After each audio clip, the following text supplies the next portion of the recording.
ನಾನು ಈ ಸಂದರ್ಭದಲ್ಲಿ ಮಾತನಾಡುವ ಇನ್ನೋರ್ವ ಸಾಧಕರು ಕೆಳದಿ ಗುಂಡಾ ಜೋಯಿಸ್, ಡಾಕ್ಟರ್ ಕೆಳದಿ ಗುಂಡಾ ಜೋಯಿಸ್. 93 ವರ್ಷ ಬದುಕಿದರು. 93 ವರ್ಷ ಬದುಕಿದಂತಹ ಈ ನಾಡು ಕಂಡ ಅದ್ವಿತೀಯ ಶಾಸನ ತಜ್ಞ. ಇದೇ ಶಬ್ದ ಇವರಿಗೆ ಹೆಚ್ಚು ಸೂಕ್ತ ಆಗುತ್ತೆ, ತುಂಬಾ ಹೊಂದಿಕೆ ಆಗುವಂತಹ ಶಬ್ದ ಇವರಿಗೆ. ಯಾಕೆಂದ್ರೆ ಗುಂಡಾ ಜೋಯಿಸರು ಓದಿದಷ್ಟು ಶಾಸನಗಳನ್ನ, ತಾಳೆಗರಿಯನ್ನ ಓದಿದವರು ಕರ್ನಾಟಕದಲ್ಲಿ ಯಾವೊಬ್ಬ ಸಂಶೋಧಕರು ಇದ್ದಿರ್ಲಿಕ್ಕಿಲ್ಲ. ಅಷ್ಟೊಂದು ಹೆಚ್ಚಿನ ಸಂಖ್ಯೆಯಲ್ಲಿ ಶಾಸನಗಳನ್ನ ಓದಿದ ಕೀರ್ತಿಗೆ ಇವರು ಭಾಜನರಾಗ್ತಾರೆ. ಡಾಕ್ಟರ್ ಕೆಳದಿ ಗುಂಡಾ ಜೋಯಿಸ್ ಶಿವಮೊಗ್ಗ ಜಿಲ್ಲೆಯ ಸಾಗರ ತಾಲೂಕಿನ ಕೆಳದಿಯಲ್ಲಿ ಒಂದು ಸಾಂಪ್ರದಾಯಿಕ ಕುಟುಂಬದಲ್ಲಿ ಜನನ. ಅವರಿಗೆ ತಂದೆ ತಾಯಿಗಳು ಇಟ್ಟ ಹೆಸರು ಲಕ್ಷ್ಮೀನಾರಾಯಣ ಅಂತ. ಗುಂಡಾ ಜೋಯಿಸರ ಮೂಲ ಹೆಸರು, ಮೊದಲ ಹೆಸರು ಲಕ್ಷ್ಮೀನಾರಾಯಣ ಅಂತ. ತಂದೆ ತಾಯಿ ಇಟ್ಟ ಹೆಸರು ನಂಜುಂಡ ಜೋಯಿಸರು ಮತ್ತೆ ಮೂಕಾಂಬಿಕೆ ತಾಯಿ ಅವರು ಇಟ್ಟ ಹೆಸರು ಲಕ್ಷ್ಮೀನಾರಾಯಣ ಅಂತ. ಆದ್ರೆ ಗುಂಡಾ ಹೇಳುವಂತ ಹೆಸರು ಹೇಗೆ ಬಂತು? ಬಹಳ ಅದ್ಭುತ ಇದೆ, ಅದು ವಿಶೇಷ ಇದೆ, ಸ್ವಾರಸ್ಯ ಇದೆ.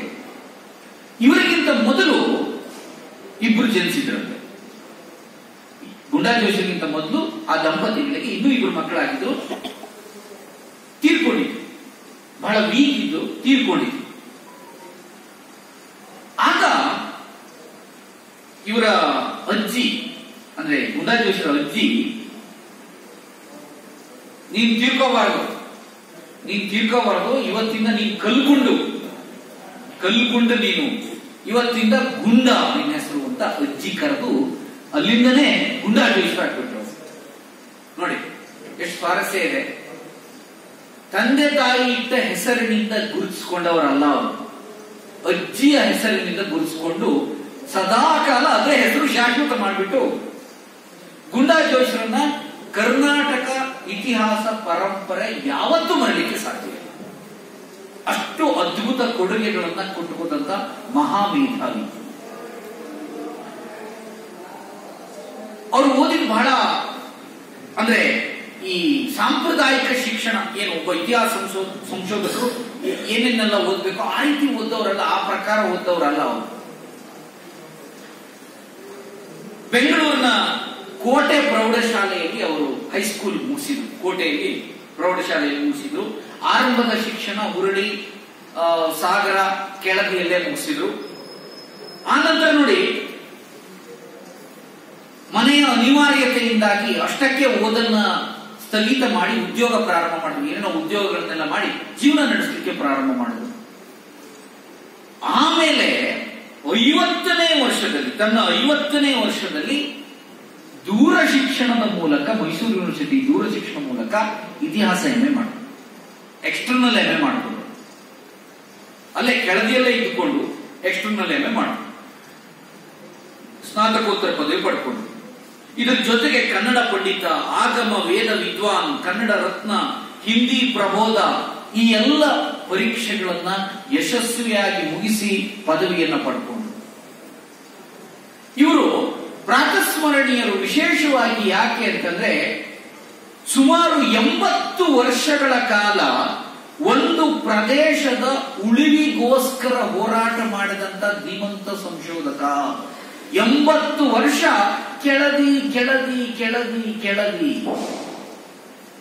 ಕೆಳದಿಯ ಉಳಿವಿಗಾಗಿ 80 ವರ್ಷ, ಸುಮಾರು 8 ದಶಕ ತಪಸ್ ಮಾಡಿದಂತ ವ್ಯಕ್ತಿ.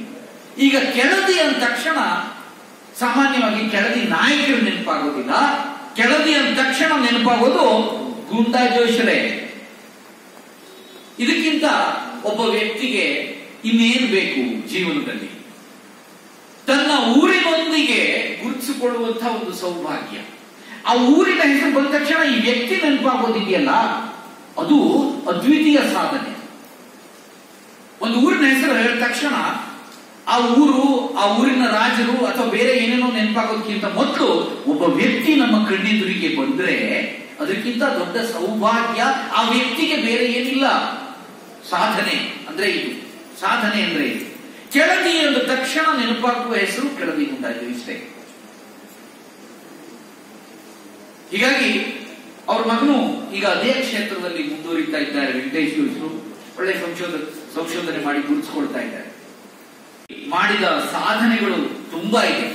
ಸಾಕಷ್ಟು ಬೇರೆ ಬೇರೆ ಕ್ಷೇತ್ರಗಳಲ್ಲಿ ವೃತ್ತಿ ಅಂತ ಬಂದಾಗ ನೋಡಿ, ಗ್ರಾಮ ಲೆಕ್ಕಿಗರಾಗಿ ಕೆಲಸ ಮಾಡಿದ್ರಂತೆ ಅವರು. ಗ್ರಾಮ ಲೆಕ್ಕಿಗರಾಗಿ, ಕ್ಲರ್ಕ್ ಆಗಿ ಕೆಲಸ ಮಾಡೋದು, ವಿಲೇಜ್ ಅಕೌಂಟೆಂಟ್ ಆಗಿ ಕೆಲಸ ಮಾಡೋದು, ಪೋಸ್ಟ್ ಮಾಸ್ಟರ್ ಆಗಿ ಕೆಲಸ ಮಾಡಿದ್ರು, ವಿದ್ಯುತ್ ಇಲಾಖೆಯಲ್ಲೇ ಪೋಸ್ಟ್ ಮಾಸ್ಟರ್ ಆಗಿ ಕೆಲಸ ಮಾಡಿದ್ರು, ಆಕಾಶವಾಣಿ, ವಯಸ್ಕರ ಶಿಕ್ಷಣ ಸಮಿತಿ, ಕನ್ನಡ ಸಂಸ್ಕೃತಿ ಇಲಾಖೆ ಮುಂತಾದ ಇಲಾಖೆಗಳಲ್ಲಿ ಉಪನ್ಯಾಸಕರಾಗಿ ಸೇವೆ ಮಾಡಿದರು.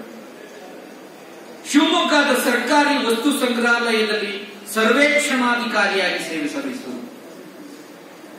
ಬಹಳ ದೊಡ್ಡ ಗೌರವವನ್ನು ಅವರು ಪಡ್ಕೊಂಡಿದ್ರು. ಏನು ಅಂದ್ರೆ, ಕರ್ನಾಟಕ ಸರ್ಕಾರ ತಮಿಳುನಾಡಿಗೆ ಸಾಂಸ್ಕೃತಿಕ ನಿಯೋಗಿಯಾಗಿ ಕಳಿಸಿದಂತಹ ವ್ಯಕ್ತಿ ಕೆಳದಿ ಗುಂಡಾಜು. ಸರ್ಕಾರ ಒಬ್ಬ ವ್ಯಕ್ತಿಯನ್ನ ಸಾಂಸ್ಕೃತಿಕ ನಿಯೋಗಿಯಾಗಿ ತಮಿಳುನಾಡಿಗೆ ಕಳಿಸಿಕೊಟ್ಟಿತ್ತು. ಆ ವ್ಯಕ್ತಿಯಾಗಿ ಅವರು ಗುರುತಿಸಿಕೊಂಡ್ರು. ಚಾರಿತ್ರಿಕ ಸರ್ವೇಕ್ಷಣ ಸಮಿತಿ ಸದಸ್ಯರಾಗಿದ್ರು, ಕನ್ನಡ ಸಾಹಿತ್ಯ ಪರಿಷತ್ತಿನ ಪರೀಕ್ಷಕರಾಗಿದ್ರು, ಕೆಳದಿ ದೇವಾಲಯದ ಉಚ್ಚಾಧಿಕಾರಿ ಸದಸ್ಯರಾಗಿದ್ರು, ಮೈಸೂರು ಧಾರವಾಡ ವಿಶ್ವವಿದ್ಯಾಲಯದ ಪ್ರಾಧ್ಯಾಪಕರಾದರು, ಕರ್ನಾಟಕ ಇತಿಹಾಸ ದಾಖಲೆ ಸಂಶೋಧನಾ ಸಮಿತಿಯ ಸದಸ್ಯರಾದರು. ಕೆಳದಿ ಸಲುವಾಗಿ ಅನೇಕ ದೇಶಗಳೆಲ್ಲ ಸುತ್ತಾಡಿ ಅಲ್ಲಿಂದ ಎಲ್ಲ ದಾಖಲೆಗಳನ್ನು ಸಂಗ್ರಹ ಮಾಡಿಕೊಂಡು ಬಂದ್ರು. ಇಂಗ್ಲೆಂಡಿಗೆ ಹೋದ್ರು, ಇಟಲಿಗೆ ಹೋದ್ರು. ಈ ಎಲ್ಲ ಪ್ರದೇಶಗಳಿಗೆ ಹೋಗಿ ಕೆಳದಿ ರಿಲೇಟೆಡ್ ಏನೇನು ಸೋರ್ಸ್ ಇದೆ ಅಂತ ಸಂಗ್ರಹ ಮಾಡಿದ್ರು. ಕೆಳದಿಯನ್ನೇ ಉಸಿರಾಡಿದ್ರು. ನಾವೆಲ್ಲ ಈಗ ಕನ್ನಡವನ್ನ ಏನೋ ಒಂದು ಬರೆದಿದ್ದೇವೆ, ನೋಟ್ಸ್ ಮಾಡಿದ್ದೇವೆ, ಅದನ್ನ ನಾವು ಓದ್ಕೋತೀವಲ್ಲ, ಹಾಗೆ ನಿರರ್ಗಳವಾಗಿ ತಿಗಳಾರಿಯನ್ನ ಓದ್ತಾ ಇದ್ದೀವಿ. ತಿಗಳಾರಿ ಲಿಪಿ ಬಹಳ ಕಾಂಪ್ಲಿಕೇಟೆಡ್ ಸ್ಕ್ರಿಪ್ಟ್, ಸುಲಭದಲ್ಲಿ ಓದಲಿಕ್ಕೆ ಸಾಧ್ಯ ಇಲ್ಲ. ತಿಗಳಾರಿ ಮೂಡಿ ಕನ್ನಡ, ಹಳಗನ್ನಡ ಇದಕ್ಕಿಂತ ಭಿನ್ನವಾಗಿರುತ್ತೆ. ನಂದಿ ನಾಗರಿ ಎಲ್ಲದಕ್ಕಿಂತ ಭಿನ್ನವಾಗಿರುತ್ತೆ. ಆ ತಿಗಳಾರಿಯನ್ನ ಬಹಳ ಸುಲಲಿತವಾಗಿ ಓದ್ತಾ ಇದ್ರು. ನಾನು ಕಣ್ಣಾರೆಯಾಗಿ ನೋಡಿದ ದೃಶ್ಯನ. ನಾವೆಲ್ಲ ಈಗ ಪೇಪರ್ ತಗೊಂಡು ಕನ್ನಡ ಹಿಂಗ್ ಓದ್ತಾ ಇರ್ತಾವಲ್ಲ, ಇಷ್ಟು ಸುಲಭವಾಗಿ ತಿಗಳಾರಿಯನ್ನು ಓದಬಲ್ಲವರಾಗಿದ್ರು. ತಿಗಳಾರಿ ಲಿಪಿಯನ್ನು ಓದ್ತಾ ಇದ್ರು. ಅವ್ರ ಜೊತೆಗೂ ಕೂಡ ಒಂದು 6 ತಿಂಗಳ ಕಾಲ ನನಗೆ ಒಡನಾಟದ ಭಾಗ್ಯ ಸಿಕ್ಕಿತ್ತು. 6 ತಿಂಗಳ. ಹೇಗೆ ಅಂತಂದ್ರೆ 2007 ಅಷ್ಟೊತ್ತಿಗೆ ಅವರು ತುಂಬಾ ಪ್ರಾಯ ಆಗ್ಬಿಟ್ಟಿತ್ತು ಬಿಡಿ. 2007ರಲ್ಲಿ ಹತ್ತತ್ರ 80ಕ್ಕೆ ಬಂದ್ಬಿಟ್ಟಿದ್ರು. 78-80ರ ಏಜಲ್ಲಿ ಇದ್ರು. ಆಗ ಮಿಶಿಗನ್ ಯೂನಿವರ್ಸಿಟಿಯ ಡಾಕ್ಟರ್ ಎಲಿಜಬೆತ್ ಝೀನ್ ಬ್ರಿಡ್ಜಸ್ ಅಂತ ಒಬ್ರು ಕೆಳದಿ ಪಾಲಿಟಿ ಬಗ್ಗೆ ಸ್ಟಡಿ ಮಾಡಲಿಕ್ಕೆ ಅಲ್ಲಿ ಅಮೆರಿಕನ್ ಗವರ್ಮೆಂಟ್ ಅವರನ್ನ ನಿಯೋಜನೆ ಮಾಡಿದ್ರು. ಆಗ ಇಲ್ಲಿ ಅವರಿಗೆ ಅಸಿಸ್ಟೆಂಟ್ ಆಗಿ ನಾನು ಹಾಕಿದೆ. ಎಲಿಜಬೆತ್ಗೆ ಅಸಿಸ್ಟೆಂಟ್ ಆಗಿ ನಾನು ಹೋಗಿದ್ದೆ. 6 ತಿಂಗಳು ಅವ್ರ ಜೊತೆಗೆ ಕೆಳದಿಯಲ್ಲೇ ಇದ್ದೆ. 6 ತಿಂಗಳು ಸಾಗರದಲ್ಲಿ. ಆಗ ನಾವು ಪದೇ ಗುಂಡಾಜೇಶ್ವರನ್ನು ಭೇಟಿಯಾಗ್ತೀವಿ. ಅವ್ರ ಮನೆಗೆ ಹೋಗಿ ಕೂತ್ಕೊಂಡಿದ್ವಿ, ಏನೋ ಒಂದಷ್ಟು ಮಾಹಿತಿಗೋಸ್ಕರ ತಗೊಳ್ಳಿಕ್ಕೆ ಅವ್ರ ಮನೆಗೆ ಹೋಗಿ ಕೂತ್ಕೊಳ್ಳೋದು. ಎಷ್ಟು ಅವರಿಗೆ ಆಸಕ್ತಿ ಅಂದ್ರೆ, ಆ ಏಜಲ್ಲೂ ನಾವು ಏನೋ ಒಂದೆರಡು ಪ್ರಶ್ನೆ ಇತ್ತು ನಮ್ಗೆ. ಆ ಸಾಂದರ್ಭಿಕ ಕ್ವಶನ್ಗೋಸ್ಕರ ನಾನು ಮತ್ತು ಮೇಡಮ್ ಹೋಗ್ತಾ ಇದ್ವಿ. ಆಗ ಅವರು ಪ್ರತಿ ಸಲ ಹೋದಾಗಲೂ ಸ್ಟಾರ್ಟಿಂಗ್ ಇಂದ ಕೆಳದಿ ಹಿಸ್ಟ್ರಿ ಹೇಳ್ತಾ ಇದ್ರು. ಸ್ಟಾರ್ಟಿಂಗ್ ಇಂದ ಕೆಳದಿ ಹಿಸ್ಟ್ರಿ ಸ್ಟಾರ್ಟ್ ಕೇಳ್ತಾ ಇದ್ವಿ. ಅದು ಬೇರೆ ಪ್ರಶ್ನೆ. ಯಾಕೆಂದ್ರೆ ಅವರಿಗೆ ಆ ಊರಿನ ಮೇಲೆ ಇದ್ದಂತಹ ಪ್ರೀತಿ ಇದೆಯಲ್ಲ, ಅದಕ್ಕೆ ನಾವು ಗೌರವ ಕೊಡ್ಲೇಬೇಕು. ಎಷ್ಟು ಸಲ ಹೇಳಿದ್ರು ಕೇಳಬೇಕು. ಅಷ್ಟೊಂದು ಆರಾಧನಾ ಭಾವ ಕೆಳದಿಯ ಬಗ್ಗೆ ಇತ್ತು ಆ ವ್ಯಕ್ತಿ. ಅವರಿಗೆ ರಾಜ್ಯೋತ್ಸವ ಪ್ರಶಸ್ತಿ ಬಂತು, ಬೇರೆ ಅನೇಕ ಪ್ರಶಸ್ತಿಗಳೆಲ್ಲ ಬಂತು. ಕೆಳದಿ ಗುಂಡಾಜೇಶ್ವರಿಗೆ ಗೌರವ ಡಾಕ್ಟರೇಟ್ ಪ್ರಶಸ್ತಿ ಬಂದಿದೆ. ಅವರು 1960ರಲ್ಲಿ ಮನೆಯಲ್ಲಿಯೇ ಒಂದು ಮ್ಯೂಸಿಯಂ ಅನ್ನು ಪ್ರಾರಂಭ ಮಾಡಿದ್ರು. ಮನೆಯಲ್ಲಿ ಕೆಳದಿ ಅವ್ರ ಮನೆಯಲ್ಲೇ ಮ್ಯೂಸಿಯಂ ಮಾಡಿದ್ರು. ಈಗಲೂ ಇದೆ. ಮನೆಯಲ್ಲಿಯೇ ಮ್ಯೂಸಿಯಂ ಮಾಡಿದ್ರು.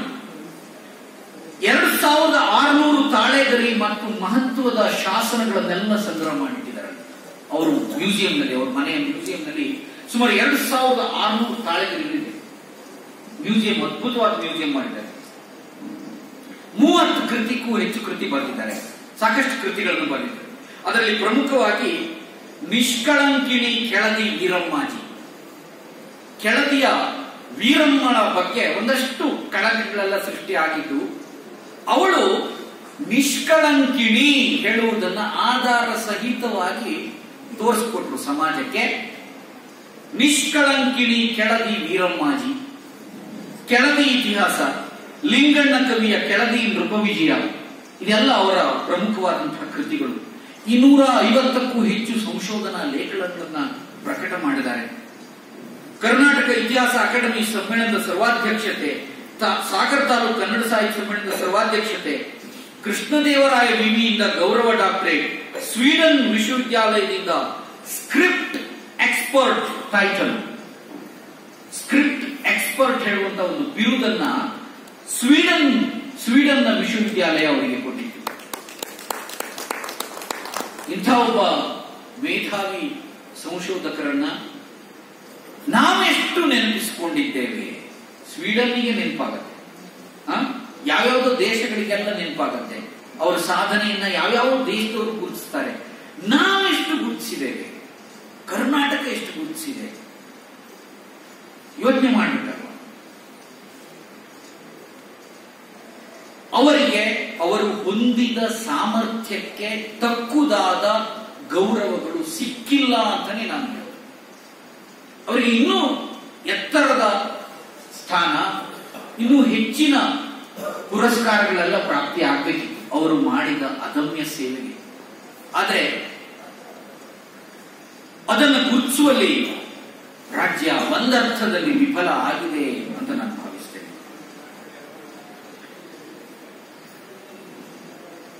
ಅವರ ಬಗ್ಗೆ ಅಭಿನಂದನಾ ಗ್ರಂಥ ಬಂದಿದೆ. ಎ.ಕೆ. ಶಾಸ್ತ್ರಿ ಅವರ ಬಗ್ಗೆ ಕೂಡ ಅಭಿನಂದನಾ ಗ್ರಂಥ ಬಂದಿದೆ. ಅನಂತ ಕೃಷ್ಣ ಚರಿತ ಅಂತ ಒಂದು ಅಭಿನಂದನಾ ಗ್ರಂಥ ಬಂದಿದೆ ಶಾಸ್ತ್ರಿ ಅವರ ಬಗ್ಗೆ.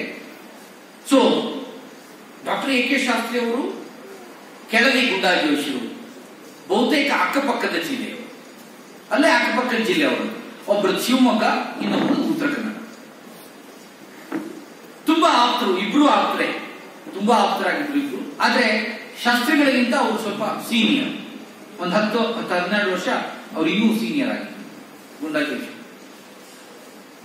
ಹೀಗಾಗಿ ಶಿವಮೊಗ್ಗ ಜಿಲ್ಲೆ, ಉತ್ತರ ಕನ್ನಡ ಜಿಲ್ಲೆ ಇತಿಹಾಸ ಕ್ಷೇತ್ರದಲ್ಲಿ 2 ಮಾಣಿಕ್ಯವನ್ನ ಈ ರಾಜ್ಯಕ್ಕೆ ಕೊಟ್ಟಿದೆ. ಒಬ್ರು ಶಿವಮೊಗ್ಗ ಜಿಲ್ಲೆಯ ಮಾಣಿಕ್ಯ ಕೆಳದಿ ಗುಂಡಾಜೋಶಿರು, ಉತ್ತರ ಕನ್ನಡ ಜಿಲ್ಲೆಯ ಐತಿಹಾಸಿಕತೆಯ ಮಾಣಿಕ್ಯರಾಗಿ ಎ.ಕೆ. ಶಾಸ್ತ್ರಿ.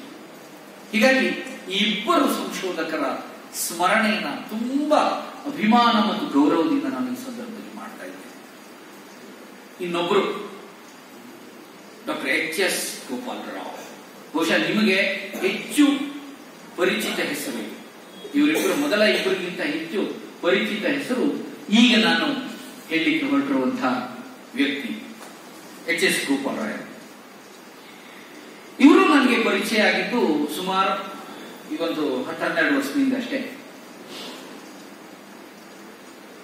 ನಾನು ಈ ಇತಿಹಾಸ ಸಂಶೋಧನೆಗೆ ಸಕ್ರಿಯ ಆದ ಮೇಲೆ ನನಗೆ ಅವರ ಪರಿಚಯ ಆಯಿತು. ನನ್ನ ಪ್ರಾರಂಭದ 10 ವರ್ಷ ಅವರ ಒಡನಾಟ ನನಗೆ ಸಿಕ್ಕಲೇ ಇಲ್ಲ.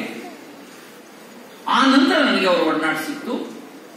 ಅವರನ್ನು ಕೂಡ ತುಂಬಾ ಪ್ರೀತಿಯಿಂದ ಸೋಂದಾ ಇತಿಹಾಸ ಸಮ್ಮೇಳನದ ಸರ್ವಾಧ್ಯಕ್ಷರನ್ನಾಗಿ ಮಾಡಿದ ಸದಾವಕಾಶ ನನಗೆ ಬಂತು.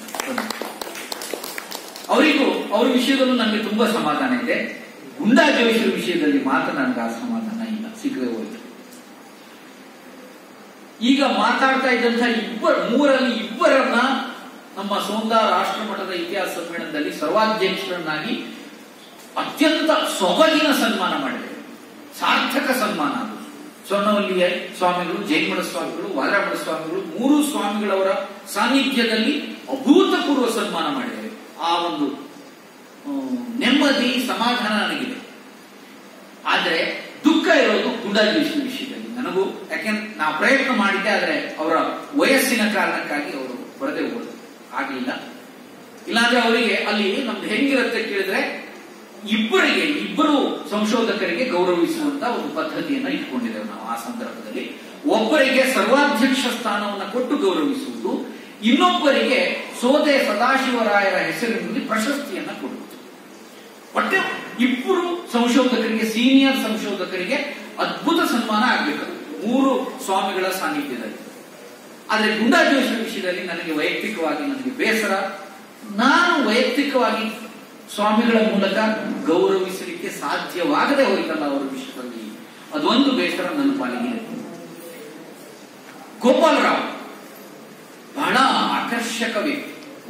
ಇವರಿಬ್ಬರಿಗೆ ಮೊದಲ ಇಬ್ಬರು ಹೇಳಿದ್ನಲ್ಲ, ಅವರಿಬ್ಬರಿಗೆ ಹೋಲಿಸಿದ್ರೆ ಇವರು ಇನ್ನೂ ಹೆಚ್ಚು ಆಕರ್ಷಕ ವ್ಯಕ್ತಿ, ಇನ್ನೂ ಹೆಚ್ಚು ಆಕರ್ಷಕ ವ್ಯಕ್ತಿತ್ವ ಇವರದ್ದು. ಯಾಕೆಂದ್ರೆ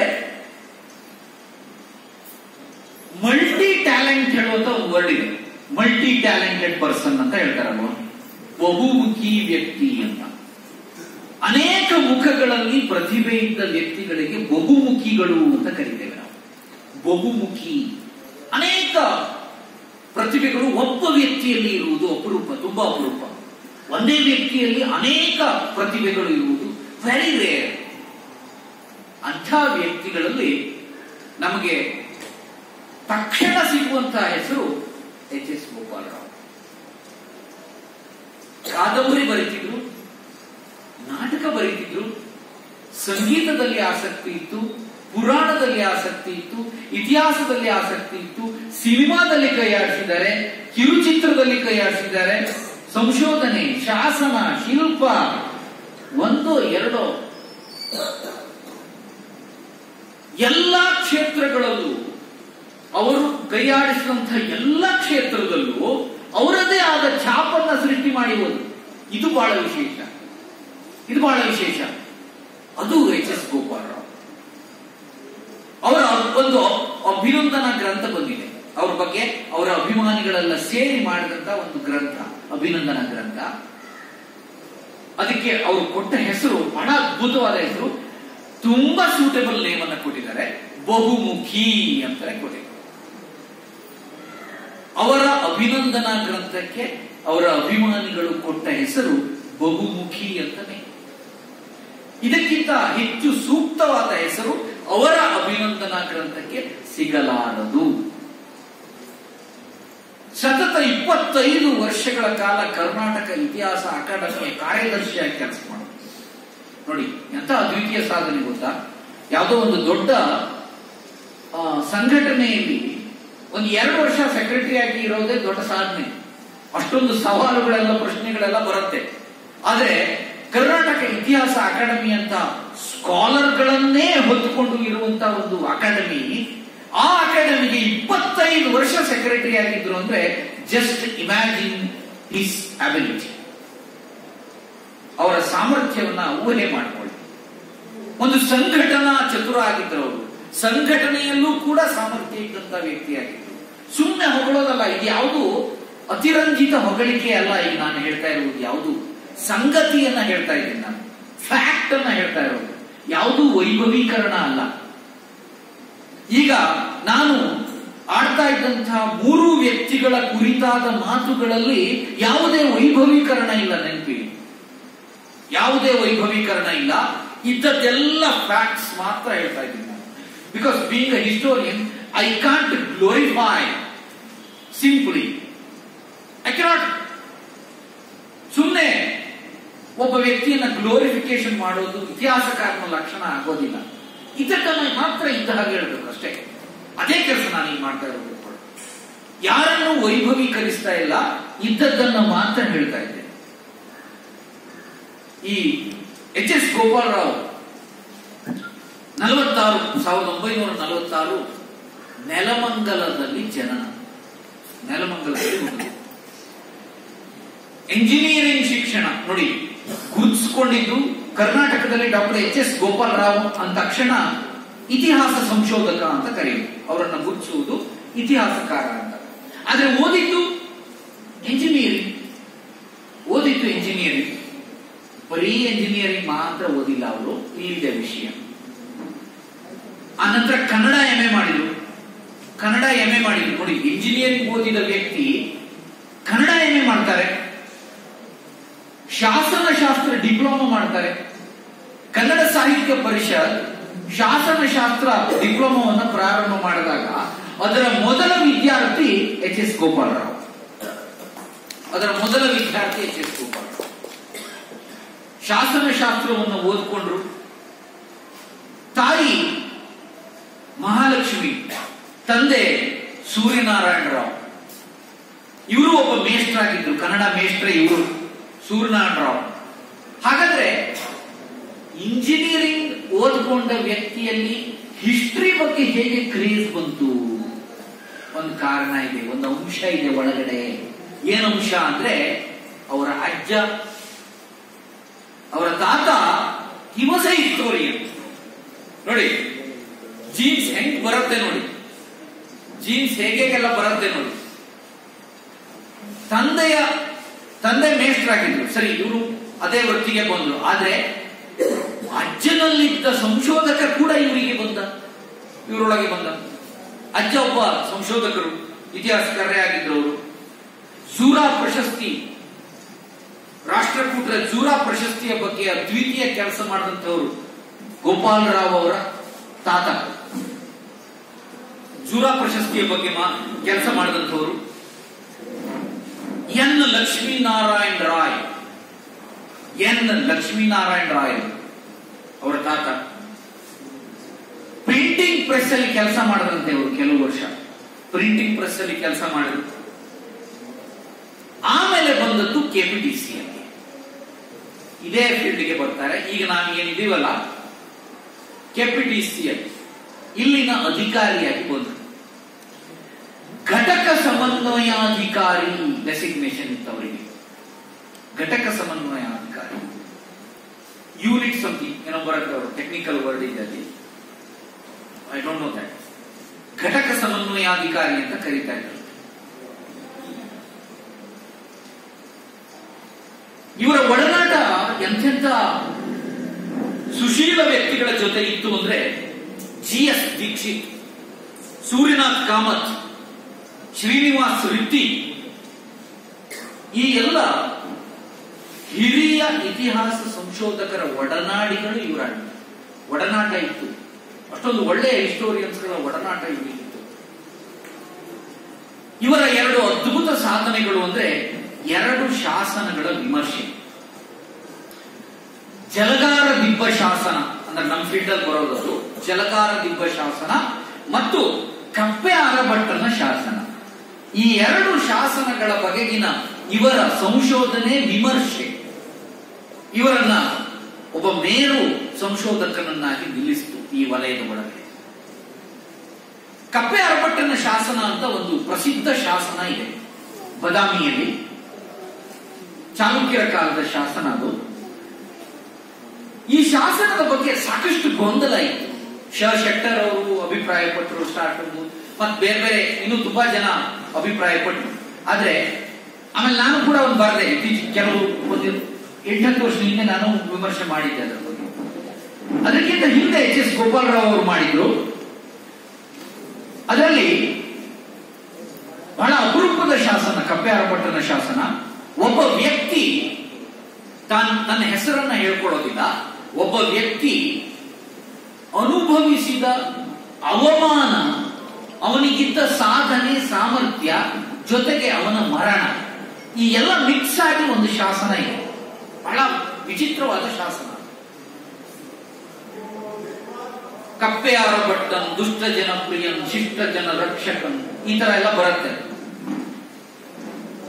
ಆ ಶಾಸನದ ಬಗ್ಗೆ, ಆ ಶಾಸನದ ವ್ಯಕ್ತಿ ಬೇರೆ ಯಾರೂ ಅಲ್ಲ, ಸ್ವತಃ ಇಮ್ಮಡಿ ಪುಲಕೇಶಿಯೇ ಅಂತ ಧ್ವನಿಪೂರ್ಣವಾಗಿ ಹೇಳಿದ ವ್ಯಕ್ತಿ ಎಚ್ ಎಸ್ ಗೋಪಾಲರಾವ್. ಹೀಗಾಗಿ ಈ ಜಲಗಾರ ದಿಬ್ಬ ಶಾಸನ ಇರಬಹುದು, ಕಪ್ಪೆ ಅರಭಟ್ಟನ ಶಾಸನ ಇರಬಹುದು, ಇನ್ನು ಅನೇಕ ಶಾಸನಗಳು, ಶಿಲ್ಪಗಳು, ಸಾಹಿತ್ಯ ಸಂಶೋಧನೆ, ಐತಿಹಾಸಿಕ ಸಂಶೋಧನೆ, ಕಾದಂಬರಿ, ಎಲ್ಲ ಸಾಹಿತ್ಯದ ಕಾರ್ಯವನ್ನ ಅಪ್ರತಿಮವಾಗಿ, ಅಪ್ರತಿಹತವಾಗಿ ಮಾಡಿದಂತಹ ವ್ಯಕ್ತಿ ಎಚ್ ಎಸ್ ಗೋಪಾಲರಾವ್. ಅವರು ಬಹುಶಃ 1-2 ವರ್ಷದ ಹಿಂದೆ, 1 ವರ್ಷ 1.5 ವರ್ಷ ಆಯ್ತು ತೀರ್ಕೊಂಡು ನಮ್ಮನ್ನ ಅಗಲಿದ್ರು. ಇವರ ಸಾವು ಕೂಡ ಶಾಕಿಂಗೇ. ಇಷ್ಟು ಬೇಗ ಅವರು ನಮ್ಮನ್ನ ಬಿಟ್ಟು ಹೋಗ್ತಾರೆ ಅಂತ ನಾವು ಯಾರು ಭಾವಿಸಿರ್ಲಿಲ್ಲ. ಆದ್ರೆ ಬೇಗ ಹೋಗ್ಬಿಟ್ರು, ತುಂಬಾ ಬೇಗನೆ ಹೋದ್ರು. ಗಟ್ಟಿಯಾಗಿದ್ದಂಥ ವ್ಯಕ್ತಿ, ಎಷ್ಟು ಉತ್ಸಾಹಿ, ಎಷ್ಟು ಲವಲವಿಕೆ ಅವರ ಬದುಕಿನ ಶೈಲಿಯಾಗಿತ್ತು ಅಂತ ಕಾರ್ಯಕ್ರಮದ ಸಂಘಟನೆಯಿಂದ ಹಿಡಿದು ಪ್ರತಿಯೊಂದು ವಿಭಾಗದಲ್ಲೂ ಅಷ್ಟೇ ಲವಲವಿಕೆಯಿಂದ ಅವರು ತಮ್ಮನ್ನು ತಾವು ತುಂಬಾ ಸಕ್ರಿಯವಾಗಿ ತೊಡಗಿಸಿಕೊಳ್ತಾ ಇದ್ದಂತಹ ವ್ಯಕ್ತಿ. ಹೀಗಾಗಿ ಈ ಮೂರೂ ವ್ಯಕ್ತಿಗಳನ್ನ ಈ ಸಮಾಜ ಯಾವತ್ತೂ ಮರಿಬಾರದು, ಯಾವತ್ತೂ ಮರಿಬಾರದು. ಯಾಕೆಂತಂದ್ರೆ ಮರೆಯಲಾರದ ಕೊಡುಗೆಗಳನ್ನ ಕರ್ನಾಟಕ ಇತಿಹಾಸ ಮತ್ತು ಕರ್ನಾಟಕ ಸಂಸ್ಕೃತಿಗೆ ಅವರು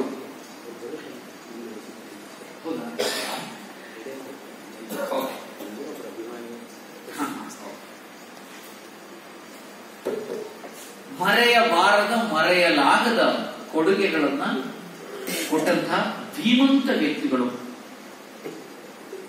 ಈ ಮೂವರು ವ್ಯಕ್ತಿಗಳ ಅತಿ ಸಂಕ್ಷಿಪ್ತ ಸಂಗತಿಗಳನ್ನ ಮಾತ್ರ, ಇಷ್ಟೇ ಸಾಕಾಗತ್ತೆ. ಇವರನ್ನ ಯಾಕೆ ನಾವು ನೆನಪಿನಲ್ಲಿ ಇಟ್ಕೊಳ್ಬೇಕು ಅನ್ನೋದಕ್ಕೆ ಇಷ್ಟೇ ಸಾಕು. ಇನ್ನು ತುಂಬಾ ಹೋಗುವ ಅವಶ್ಯಕತೆಯೂ ಇಲ್ಲ. ಆದ್ರೆ ತುಂಬಾ ಹೇಳಬಹುದಾದ ಇನ್ನೂ ಸಾಕಷ್ಟು ಸಂಗತಿಗಳಿದೆ ಈ ಮೂರು ವ್ಯಕ್ತಿಗಳ ಬಗ್ಗೆ. ಈಗ ನಾನು ಏನ್ ಕೆಲಸ ಮಾಡಿದ್ದೇನೆ ಅಂತಂದ್ರೆ, ಸಮುದ್ರದ ನೀರನ್ನ ಬಿಂದಿಗೆಯಿಂದ ತೆಗೆದು ನಿಮಗೆ ಇದು ನೀರು ಅಂತ ತೋರಿಸಿದ್ದೇನೆ ಅಷ್ಟೇ. ಈ ಮೂರು ವ್ಯಕ್ತಿಗಳು ಸಮುದ್ರಕ್ಕೆ ಸಮಾನ. ನಾನೀಗ ಅವರನ್ನ ಪರಿಚಯಿಸಿದ್ದು ಸಮುದ್ರದಿಂದ ಒಂದು ಬಿಂದಿಗೆಯಷ್ಟೇ, ಅಷ್ಟೇ. ಒಂದು ಬಿಂದಿಗೆಯಷ್ಟನ್ನೇ ನಾನು ಪರಿಚಯ ಮಾಡಿದ್ದೆ. ಒಂದು ಬಿಂದಿಗೆಯೇ ಇಷ್ಟು ತೂಕ ಇರುವಾಗ ಸಂಪೂರ್ಣ ಸಮುದ್ರದ ನೀರಿನೆಷ್ಟು ತೂಕದಿಂದ ಇರಬಹುದು ಯೋಚನೆಯನ್ನ ನಿಮ್ಮ ಲಹರಿಗೆ ಬಿಡ್ತೇನೆ. ಹೀಗಾಗಿ ಇಂತಹ ಒಂದು ಅದ್ಭುತ ಸಂಶೋಧನೆಯನ್ನ ಈ ಸಮಾಜಕ್ಕೆ ಪರಿಚಯಿಸಿದಂತಹ, ಕೊಟ್ಟಂತಹ ಮೂರು ಧೀಮಂತ ವ್ಯಕ್ತಿಗಳ ಸ್ಮರಣೆಯನ್ನ ನಾವಿವತ್ತು ಮಾಡಿದ್ದೇವೆ. ಇಲ್ಲಿ ನನಗೆ ಗುಂಡಾ ಜೋಯಿಸ್ರ ಅಭಿಮಾನಿಗಳು ಅವರ ಕುರಿತಾಗಿ ಮಾಡಿದಂತಹ ಒಂದಷ್ಟು ಬರವಣಿಗೆಗಳನ್ನು ಕೊಟ್ಟಿದ್ದಾರೆ. ನೋಡಿ, ಪ್ರಾತಸ್ಮರಣೀಯರು ಕೆಳದಿ ಗುಂಡಾ ಜೋಯಿಸ್.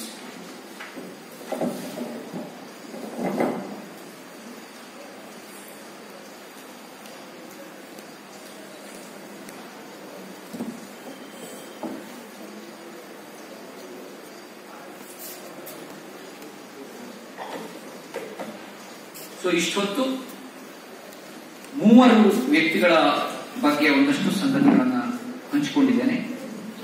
ನನ್ನ ಪಾಲಿಗಂತೂ ಸಂತೋಷ ಏನು ಅಂತಂದ್ರೆ, ಈ ಮೂವರು ವ್ಯಕ್ತಿಗಳ ಜೊತೆ ತುಂಬಾ ಆಪ್ತ ಒಡನಾಟ ನನಗಿತ್ತು.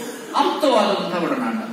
ಅವ್ರ ಜೊತೆಯಲ್ಲಿ ಸಾಕಷ್ಟು ಸಮಯ ಕಳೆದಿದ್ದೇನೆ. ಮೂವರು ವ್ಯಕ್ತಿಗಳ ಜೊತೆ ಸಾಕಷ್ಟು ಸಮಯ ಕಳೆದಿದ್ದೇನೆ. ಅವ್ರಿಗಿಂತ ತುಂಬಾ ಸಣ್ಣವನಾದ್ರೂ ಕೂಡ ನನಗೆ ಅವರ ಹತ್ತಿರದ ಒಡನಾಟ ಆಗಿದ್ದು ನನ್ನ ಸೌಭಾಗ್ಯ. ಈ ಮೂರು ವ್ಯಕ್ತಿಗಳ ಜೊತೆ ತುಂಬಾ ಆಪ್ತ ಒಡನಾಟ ನನ್ನ ಪಾಲಿಗಿತ್ತು. ಅದನ್ನು ನಾನು ಈ ಸಂದರ್ಭದಲ್ಲಿ ಒಂದಷ್ಟು ನೆನಪಿಸಿಕೊಳ್ಳಿಕ್ಕೆ ಸಹಾಯ ಆಯಿತು. ನಾನು ಸಾಮಾನ್ಯವಾಗಿ ಎಲ್ಲ ಕಡೆ ಹೇಳ್ತೇನೆ, ಏನು ಅಂತಂದ್ರೆ, ಇತಿಹಾಸ ನಮ್ಮ ಬದುಕಿನ ಮಿರರ್. ನಮ್ಮ ಬದುಕು ಒಂದು ವೆಹಿಕಲ್ ಆದ್ರೆ, ನಮ್ಮ ಬದುಕು ಒಂದು ವೆಹಿಕಲ್ ಅಂದ್ಕೊಂಡ್ರೆ, ಈ ವೆಹಿಕಲ್ ನ ಮಿರರ್ ಯಾವುದು? ಹಿಸ್ಟ್ರಿ. ನಮ್ಮ ಬದುಕು ಎಂಬ ವಾಹನದ ಮಿರರ್ ಇತಿಹಾಸ. ಇತಿಹಾಸ ಆರಂಭದಲ್ಲೇ ಒಬ್ಬರು CA ಇವರು ಹೇಳಿದ್ರು, ಕಿರಣ್ ಆಗಿದ್ದಾರೆ, ಡಾಕ್ಟರ್ ಕಿರಣ್ ಆಗಿರ್ಬೋದು, ಲೆಕ್ಕಾಧಿಕಾರಿಗಳು ಒಬ್ರು ಮಾತು ಹೇಳಿದ್ರು, ತುಂಬಾ ಕರೆಕ್ಟಾಗಿ ಮಾತದು. ಹಿಸ್ಟ್ರಿ ಯಾಕೆ ಬೇಕು ಅಂತಂದ್ರೆ, ಹಿಂದೆ ನಡೆದ ಒಳ್ಳೆಯದು ಕೆಟ್ಟದ್ದು ಅದ್ರ ಬಗ್ಗೆ ತಿಳ್ಕೊಳ್ಳಿಕ್ಕೆ ಹಿಸ್ಟ್ರಿ ಬೇಕು. ಒಳ್ಳೆಯದು ತಿಳ್ಕೊಂಡ್ರೆ ಆ ಒಳ್ಳೆಯದನ್ನೇ ಭವಿಷ್ಯದಲ್ಲಿ ನಾವು ಮಾಡಲಿಕ್ಕೆ ಅದೊಂದು ಮಾರ್ಗಸೂಚಿ. ಕೆಟ್ಟದ್ದನ್ನ ತಿಳ್ಕೊಂಡ್ರೆ ಅದನ್ನ ಮಾಡಬಾರದು ಹೇಳೋದಕ್ಕೆ ಸೂಚಿ. ಹೀಗಾಗಿ ಇವೆರಡು, ಯಾವುದನ್ನ ಮಾಡಬೇಕು ಯಾವುದನ್ನ ಮಾಡಬಾರದು, ಇವೆರಡನ್ನೂ ನಮಗೆ ತಿಳಿಸಿಕೊಡ್ಲಿಕ್ಕೆ ಇರುವ ಏಕೈಕ ಮಾರ್ಗ ಇತಿಹಾಸ. ಅದಕ್ಕೋಸ್ಕರನೇ ಇತಿಹಾಸಕ್ಕೆ ಒಂದು ಅದ್ಭುತವಾದ ಟೈಟಲ್ ಇದೆ. ಏನ್ ಗೊತ್ತಾ? ಆ title mother of all subject. Mother of all subject ಅಂತ ಕರೀತಾರೆ ಹಿಸ್ಟ್ರಿಯನ್ನು. ಇಂಜಿನಿಯರಿಂಗ್ ಇರಲಿ, ಮೆಡಿಕಲ್ ಇರಲಿ, ಇಕನಾಮಿಕ್ಸ್ ಇರಲಿ, ಜಿಯೋಗ್ರಫಿ ಇರಲಿ, ಕನ್ನಡ ಇರಲಿ, ಸಂಸ್ಕೃತ ಇರಲಿ, ತಮಿಳು ಇರಲಿ, ತುಳು ಇರಲಿ, ತೆಲುಗಿರಲಿ, ಮಲಯಾಳಿ ಇರಲಿ, ಎಲ್ಲದಕ್ಕೂ ತಾಯಿ history. Mother of all subject. Maths ಇರಲಿ, ಸೈನ್ಸ್ ಇರಲಿ. ಹೇಗೆ ಇದು? ಹೇಗೆ ಅಂದ್ರೆ ಅವೆಲ್ಲದಕ್ಕೂ ಒಂದು ಹಿಸ್ಟ್ರಿ ಇದೆಯಲ್ಲ. History of maths, history of economics, history ಬಿಟ್ಟು ಯಾರು ಎಸ್ಕೇಪ್ ಆಗಲಿಕ್ಕೆ ಸಾಧ್ಯನೇ ಇಲ್ಲ. ಡಾಕ್ಟರ್ ಹತ್ರ ನೀವು ಹೋದ್ರೆ ಡಾಕ್ಟರ್ ಕೇಳೋದು ಹಿಸ್ಟ್ರಿಯನ್ನೇ. ನಿನ್ನೆ ಏನಾಗಿತ್ತು, ನಿಮ್ಗೆ ಏನ್ ತಿಂದ್ರಿ ನಿನ್ನೆ, ಅವರಿಗೂ ಹಿಸ್ಟ್ರಿ ಬೇಕು. ಇಂಜಿನಿಯರ್ಸ್ ಒಂದು ಪ್ಲೇಸ್ ಅಲ್ಲಿ ಬಿಲ್ಡಿಂಗ್ ಕಟ್ಟಬೇಕಾದ್ರೆ ಆ ಲ್ಯಾಂಡ್ ಹಿಸ್ಟ್ರಿ ನೋಡ್ತಾರ. ಆ ಲ್ಯಾಂಡ್ ಹಿಸ್ಟ್ರಿ ಬೇಕು ಅವರಿಗೆ. ನೀವು ಯಾರು ಹಿಸ್ಟ್ರಿಯಿಂದ ಎಸ್ಕೇಪ್ ಆಗಲಿಕ್ಕೆ ಸಾಧ್ಯ ಇಲ್ಲ. You cannot escape from the feeling called history.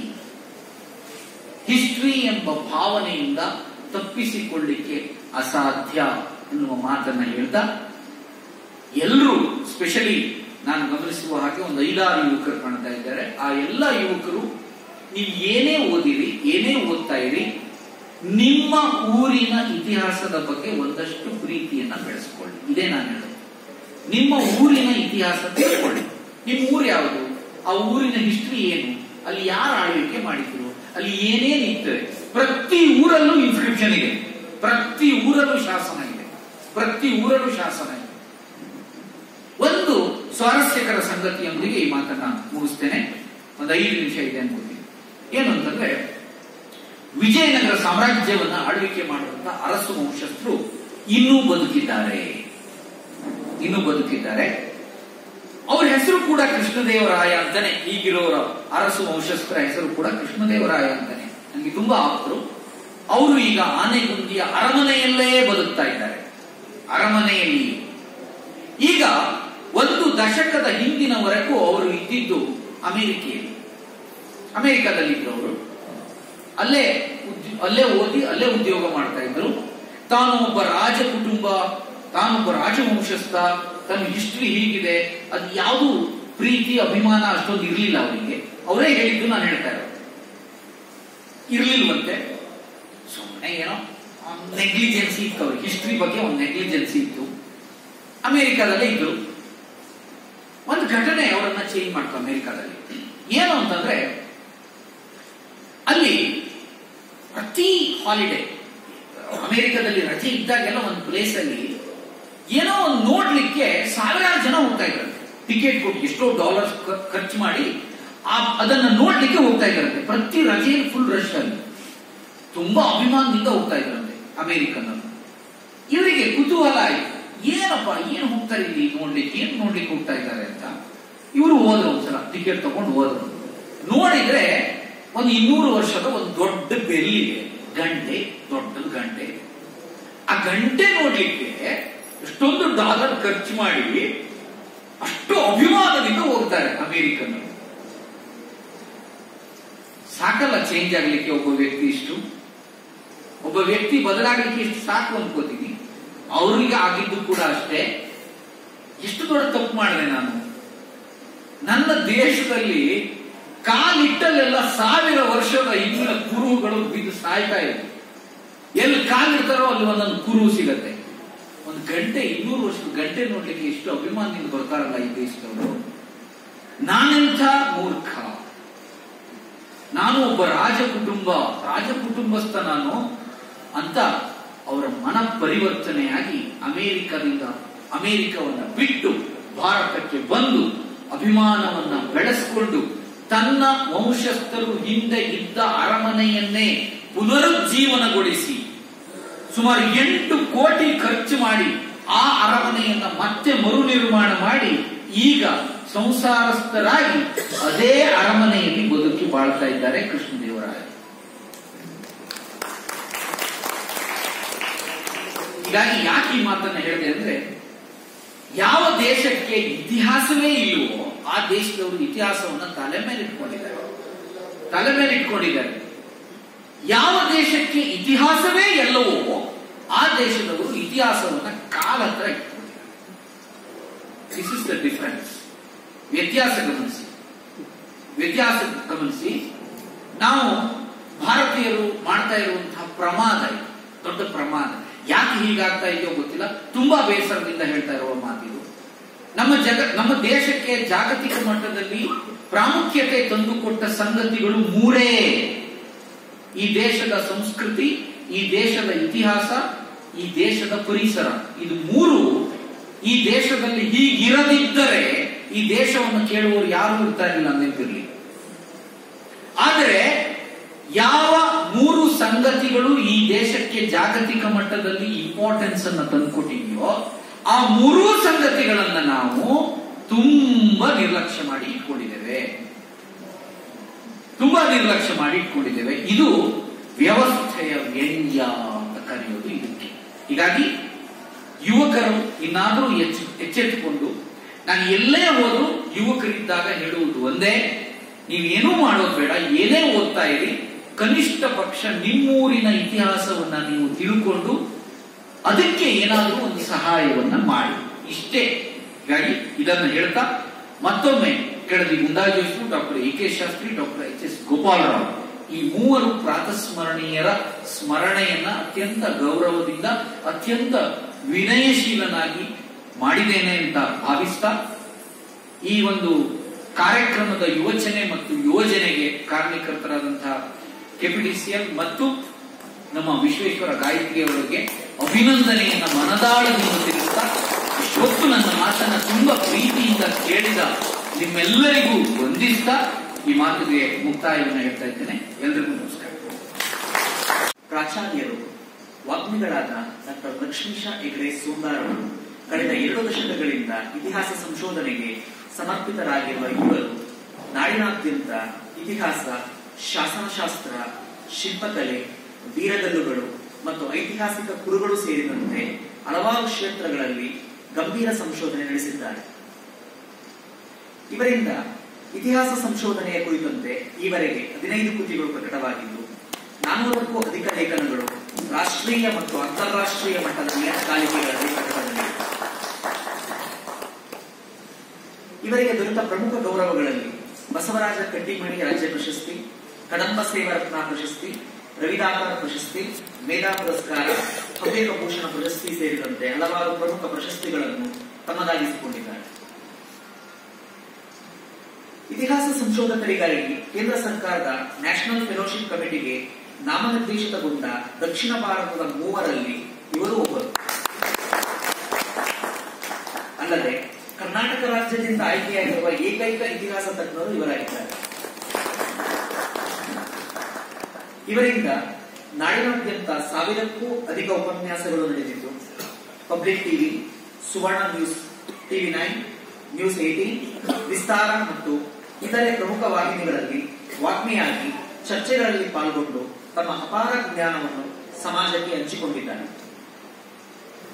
ಪ್ರತಿ ವರ್ಷ ಸೋಂದಾದಲ್ಲಿ ಆಯೋಜನೆಯಾಗುವ ರಾಷ್ಟ್ರೀಯ ಮಟ್ಟದ ಇತಿಹಾಸ ಸಮ್ಮೇಳನದ ಸಂಚಾಲಕರಾಗಿಯೂ ತಮ್ಮ ಸೇವೆಯನ್ನು ಸಲ್ಲಿಸುತ್ತಿದ್ದಾರೆ. ಪ್ರಸ್ತುತ ಇವರು ಬೆಂಗಳೂರಿನ ಮತ್ತಿಕೆರೆಯ ರಾಯಲ್ ಕಾಲೇಜಿನಲ್ಲಿ ಪ್ರಾಚಾರ್ಯರಾಗಿ ಕರ್ತವ್ಯ ನಿರ್ವಹಿಸುತ್ತಿದ್ದಾರೆ. ಮುಖ್ಯವಾಗಿ ಇತಿಹಾಸ ಅಂತಂದ್ರೆ ಹಿಂದೆ ಏನ್ ಮಾಡಿದ್ರು ಅಥವಾ ಏನ್ ತಪ್ಪು ಮಾಡಿದ್ರು ಅಥವಾ ಯಾವ ರೀತಿ ನಾವು ಇವತ್ತಿನ ದಿನ ನಾವು ಇಂದಿನದನ್ನು ನೋಡಿ ನಾವು ಬದುಕಬೇಕು ಅಂತ ತಿಳ್ಕೊಳ್ಳೋದು ವೆರಿ ಇಂಪಾರ್ಟೆಂಟ್ ಇರುತ್ತೆ. ಬಿಕಾಸ್ ಏನಕ್ಕೆ ಅಂತಂದ್ರೆ ಇವತ್ತಿನ ದಿನ ನಾವ್ ಏನ್ ಬದುಕ್ತಾ ಇದೀವಿ ಅದನ್ನ ನಾವು ಬದುಕಲು ಕಲಿಯೋದು ನಾವು ಹಿಂದೆ ನಮ್ಮವ್ರು ಏನ್ ತಪ್ಪು ಮಾಡಿದ್ರು ಅಥವಾ ಯಾವ ರೀತಿ ಒಳ್ಳೆತನದಲ್ಲ ಬದುಕಿದ್ರು ಅನ್ನೋದನ್ನ ಇತಿಹಾಸ ಹೇಳ್ಕೊಡುತ್ತೆ. ಇಂಥ ಇತಿಹಾಸದ ಬಗ್ಗೆ ಅಪಾರವಾದ ಸಂಶೋಧನೆಯನ್ನ ಮಾಡಿ ನಮ್ಮ ಸಮಾಜಕ್ಕೆ ಒಂದು ಕಾಂಟ್ರಿಬ್ಯೂಷನ್ ಕೊಟ್ಟಿರುವಂತಹ ನಮ್ಮ ಡಾಕ್ಟರ್ ಲಕ್ಷ್ಮೀಶ ಹೆಗ್ಡೆ ಸೋಂದಾರ್ ಅವರಿಗೆ ತಮ್ಮೆಲ್ಲರ ಪರವಾಗಿ ಕಾರ್ಯಕ್ರಮಕ್ಕೆ ಹೃತ್ಪೂರ್ವಕವಾಗಿ ಸ್ವಾಗತವನ್ನು. ಈ ಸಂಶೋಧನೆ ಇದ್ರು ಅಂದ್ರೆ ಅದಕ್ಕೆಲ್ಲ ತಮಾಷೆ ವಿಷಯ. ನಮಗೆ ಮನೆಯಲ್ಲಿ ಗೊತ್ತಿರೋ ಅವರು ಅವರ ಮಕ್ಕಳ ಹೇಳ್ತಾರೆ, ನಾವು ಹೋಗಿ ಹೇಳ್ತಾ ಇದ್ವಿ ಗುಂಡಾಗತ್ರಿ ಇಂಥ ದೊಡ್ಡ ವ್ಯಕ್ತಿಗಳು ಅಷ್ಟ 24 ಗಂಟೆ ಸಂಶೋಧನೆಯಲ್ಲೇ ಇರ್ತಾರೆ. ಅದಕ್ಕೆ ಅವ್ರ ಮಕ್ಕಳೇ ಕೇಳೋದು, ಅವ್ರ ಮಗಳಿಂದ ಇದ್ದಾರೆ ಅವ್ರಿಗೆ ಮಕ್ಕಳು ಏನೇನು ಓದ್ತಿದ್ದಾರೆ ಅಂತ ಗೊತ್ತಾ ಅಂತ ಕೇಳಿ, ಯಾವ್ಯಾವ ಮಕ್ಕಳು ಯಾವ್ಯಾವ ಕ್ಲಾಸಲ್ಲಿ ಓದ್ತಿದ್ದಾರೆ ಗೊತ್ತಾ ಅಂತ. ಅದರ ಅರ್ಥ ಏನಂದ್ರೆ ಅವರಿಗೆ ಸಂಶೋಧನೆ ಬಿಟ್ಟು ಬೇರೆ ಕಡೆ ಗಮನವೇ ಒಂದು ಬಿಡಬೇಕಾಗುತ್ತೆ, ಒಂದನ್ನ ಕಡಿಬೇಕಾಗುತ್ತೆ, ಪೂರ್ತಿ ಅದನ್ನು ಉಳ್ಕೋಬೇಕು ಅನ್ನೋದು ಒಂದು ವಿಷಯ. ಆಮೇಲೆ ಇನ್ನೊಂದು ತಮಾಷೆ ವಿಷಯ ಅಂದ್ರೆ, ಯಾರಾದ್ರೂ ಹೋಗಿ ಅವ್ರಿಗೆ ನಮಸ್ಕಾರ ಮಾಡೋದು, ವಹಿಸ್ತಾ ಇತ್ತು ಅವ್ರು ನಮಸ್ಕಾರ ಮಾಡೋದು ಎಲ್ಲ ಏನಂತ ಸಾಮಾನ್ಯವಾಗಿ ಏನೋ ನನ್ನ ಹೆಸರು ನೀನೇ ತಗೊಂಡ್ರು ಚೆನ್ನಾಗಿರಪ್ಪ ಅಂತ. ಇವ್ರು ತಮಾಷೆ ಏನಾದ್ರು ಅಂದ್ರೆ, ತುಂಬ ಆಯುಷ್ ನನಗೆ ಕೊಡಕ್ಕಾಗತ್ತಾ ನಿಂದು, ಯಾಕೆಂದ್ರೆ ನನಗೆ ಅಷ್ಟು ಸಂಶೋಧನೆ ಉಳಿದಿದೆ ಇಟ್ಕೊಂಡಿದ್ದೆ. ಅವ್ರು ಇನ್ಯಾವುದಕ್ಕೂ ಎಂಜಾಯ್ ಮಾಡೋಕೆ ಹೇಳ್ತಾ ಇದ್ರು, ಅಷ್ಟು ಸಂಶೋಧನೆ ಇನ್ನೊಂದು ಮಾಡಿದ್ರೆ ಅದು ವೇಸ್ಟ್ ಆಗೋದು. ಅದರಿಂದ ನೀವು ಸ್ವಲ್ಪ ಆಯುಷ್ ಕೊಡಕ್ಕಾಗುತ್ತೆ. ಮನೆಯವ್ರು ಬೈಯೋರು, ಏನ್ ಹಿಂಗ ಆಶೀರ್ವಾದ ಮಾಡ್ತೀರಾ ಯಾರು ನಮಸ್ಕಾರ ಮಾಡಿದ್ರೆ ಅಂತ. ಆಮೇಲೆ ಇನ್ನೊಂದು ವಿಷಯ ಎಲ್ಲರೂ ಹೇಳೋದು, ಅವ್ರಿಗೆ ಕಿವಿ ಒಂದು 80% ಕೇಳಿಸ್ತಾ ಇರ್ಲಿಲ್ಲ. ಅದು ಬಹಳ ವರ್ಷದಿಂದ, ಅಷ್ಟು ವರ್ಷದಿಂದ ಕೇಳಿಸದೇ ಇದ್ರು ಕೂಡ ಇಷ್ಟು ಸಂಶೋಧನೆ ಮಾಡೋದು ಬಹಳ ಕಷ್ಟ. ಆಮೇಲೆ ಯಾಕೆಂದ್ರೆ ಅವರು ಯಾವುದಕ್ಕೂ ಹೆಸಿಟೇಟ್ ಮಾಡ್ತಿಲ್ಲ. ತಮ್ಮ ಕೆಲಸ ಆಗಬೇಕು ಅಂದ್ರೆ ಒಂದು 3 ಕಾಗದ ಬರೆಯೋದು. ಅವರು ನಾವು ಹೋದಾಗ ಎಲ್ಲ ನಾವು ಅದೇ ಮಾತಾಡ್ತಿದ್ವಿ, ಅತ್ಯಂತ ಲಾಸ್ ಆಗಿರೋದು ಪೋಸ್ಟಲ್ ಡಿಪಾರ್ಟ್ಮೆಂಟ್ಗೆ. ಅಷ್ಟು ಕಾಗದಗಳನ್ನು ಬರೆದು ತಮ್ಮ ಆ ವಿಷಯಗಳು ತಮ್ಗೆ ಬೇಕಾದ ಕೆಲಸನೇ ಆಗಲಿ ಗ್ರ್ಯಾಂಡ್ ಆಗೋ ತನಕ ಅವರು ಕೈಬಿಟ್ಟಾಗಲಿಲ್ಲ. ಹೀಗೆ ಆಮೇಲೆ ನಾನು ಇನ್ನೊಂದು ನೋಡ್ತಾ ಇದ್ದವರು ಅವರ ಎಷ್ಟು ಕೆಲಸದಲ್ಲಿ ಆಸಕ್ತಿ ಅಂದ್ರೆ, ನಾವು ಸಾಮಾನ್ಯ ನಮ್ಮ ಮನೆಗೆ ಬರೋರು ಬಂದು ಏನಾದ್ರು ಮಾಮೂಲಿ ಫಂಕ್ಷನ್ಗಳು ಅದು ಇದು ನಾವೆಲ್ಲ ಅಟೆಂಡ್ ಮಾಡಿ ಊಟ ಮಾಡಿ ಏನೋ ಮಧ್ಯಾಹ್ನ ಎಲ್ಲ ಮಾತಾಡ್ತಾ ಬಂದಿರುತ್ತೆ. ತಕ್ಷಣ ಒಂದು ಬ್ಯಾಗ್ ತಗೊಂಡು ಎಷ್ಟು 80 ವರ್ಷ ನಾನು ಹೇಳಿದ್ದು, ನಾವು ಚಿಕ್ಕ ವಯಸ್ಸಿನವರು ಊಟ ಮಾಡಿ ಎಲ್ಲ ಮಾತಾಡ್ಕೊಂಡು ಮಲಗ್ತಿದ್ರೆ ನಾವು ಬರ್ತೀನಿ ಅಂತ ಹೇಳಿ ಎಲ್ಲಿಗೆ ಹೋಗ್ಬೇಕು, ತಮ್ಮ ಕೆಲಸ ಆಗ್ಬೇಕು ಸಂಶೋಧನೆ ಅಂತ ಊಟಗಳು. ಹೀಗಾಗಿ ನಾವು ಕಣ್ಣಾலே ನೋಡಿದೀವಿ. ಪೂರ್ತಿ ಏನ್ ಹೇಳಿದ್ರು ಅದು ಯಾವ ಉತ್ಪ್ರೇಕ್ಷೆ ಅಲ್ಲ ಅಂತ ನಾನು ಹೇಳ್ತಾನೆ. ಆರ್ಸಿಬಿ ವಿಜಯೋತ್ಸವದ ಸಂದರ್ಭದಲ್ಲಿ ಸಂಭವಿಸಿದ ಕಾಲ್ತುಳಿತಕ್ಕೆ ಸಿಕ್ಕಿ ಅಸುನೀಗಿದ ಎಲ್ಲ ನಾಗರಿಕರಿಗೆ, ಮೊನ್ನೆಯಷ್ಟೇ ನಡೆದ ಭೀಕರ ವಿಮಾನ ದುರಂತದಲ್ಲಿ ಮಡಿದ ಎಲ್ಲ ನಾಗರಿಕರಿಗೆ ಮತ್ತು ನಿನ್ನೆಯಷ್ಟೇ ನಮ್ಮನ್ನಗಲಿದ ಶ್ರೀಯುತ ಸಗರೇಗೌಡ ನಿವೃತ್ತ ಲೆಕ್ಕಾಧಿಕಾರಿಗಳು ಕೆಪಿಟಿಸಿಎಲ್ ಅವರಿಗೆ ಮತ್ತು ಇತ್ತೀಚೆಗೆ ನಮ್ಮನ್ನೆಲ್ಲ ಅಗಲಿದ ಕನ್ನಡ ಸಾಹಿತ್ಯ ಲೋಕಕ್ಕೆ ತುಂಬಲಾರದ ನಷ್ಟವಾದ ನಿಮ್ಮೆಲ್ಲರ ಪ್ರೀತಿಯ ಭಾವಕವಿ ಎಂದೇ ಹೆಸರಾದ ಡಾಕ್ಟರ್ ಎಚ್.ಎಸ್. ವೆಂಕಟೇಶ್ ಮೂರ್ತಿ ಅವರಿಗೆ ಒಟ್ಟಾರೆ 2 ನಿಮಿಷಗಳ ಮೌನಾಚರಣೆಯಿಂದ ಗೌರವ ಸಮರ್ಪಣೆ ಮಾಡುವುದು. ಈ ಅವಧಿಯಲ್ಲಿ ಡಾಕ್ಟರ್ ಎಚ್.ಎಸ್. ವೆಂಕಟೇಶ್ ಮೂರ್ತಿ ಅವರ ಅಂತ್ಯ ಸಂಸ್ಕಾರದಲ್ಲಿ ಭಾಗಿಯಾಗಿದ್ದ ನಾನು ಅಂದು ಅವರಿಗಾಗಿ ಬರೆದ ಸಣ್ಣ ಕವನ ಇಂದು ಅದೇ ಗೀತ ನಮನ.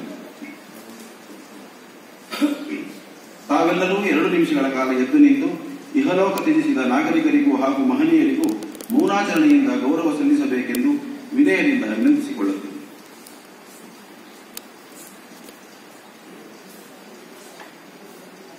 ಮೆದು ಮಾತಲೆ ಸತ್ತು ಮಾಡಿದ ಮನೆ ಮೌನವಾಯಿತು,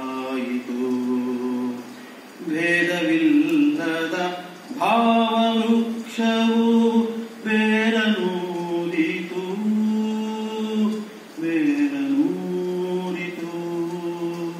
ಮೆದು ಮಾತಲೆ ಸತ್ತು ಮಾಡಿದ ಮನೆ ಮೌನವಾಯಿತು. ಜೀವ ಹಿಂಡುವ ಹಸ್ತವ ತೋರಿ ಮುಗ್ಗಿನ ಸೆರೆಯೊಡೆದ ಗಂಧವಾಗಿಂದಿತು. ಜೀವ ಹಿಂಡುವ ಹಸ್ತವ ತೋರಿ ಮುಗ್ಗಿನ ಸೆರೆಯೊಡೆದ ಗಂಧವಾಗಿಂದಿತು. ಇರು ನೀನು ಇತ್ತಂತೆ ಎಲ್ಲ ಚಿಂತೆಯ ಹಾರಿ, ಇರು ನೀನು ಇದ್ದಂತೆ ಎಲ್ಲ ಚಿಂತೆಯ ಹಾರಿ, ಮಳೆ ಸುರಿದು ಹಗುರಾದ ಮುಗಿಲಾಗೆಂದಿತು. ಮೆದು ಮಾತಲೆ ಸತ್ತು ಮಾಡಿದ ಮನೆ ಮೌನವಾಯಿತು. ತಾತ್ವಿಕ ಸಾತ್ವಿಕ ಪ್ರತಿನಿಧಿಗಳ ತೋರಿ ವಿಶ್ವಮಾನವನಾಗಿ ಬದುಕೆಂದಿತು. ತಾತ್ವಿಕ ಸಾತ್ವಿಕ ಪ್ರತಿನಿಧಿಗಳ ತೋರಿ ವಿಶ್ವಮಾನವ ಬದುಕೆಂದಿತು. ಕತ್ತಲ ಬಯಲಲ್ಲಿ ಬೆಳಕಿನ ಬೀಜವ, ಕತ್ತಲ ಬಯಲಲ್ಲಿ ಬೆಳಕಿನ ಬೀಜವ ಬಿತ್ತಿ ಮೌನವಾಯಿತು,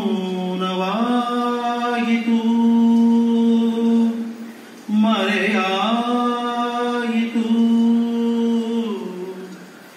ದೂರವಾಯಿತು.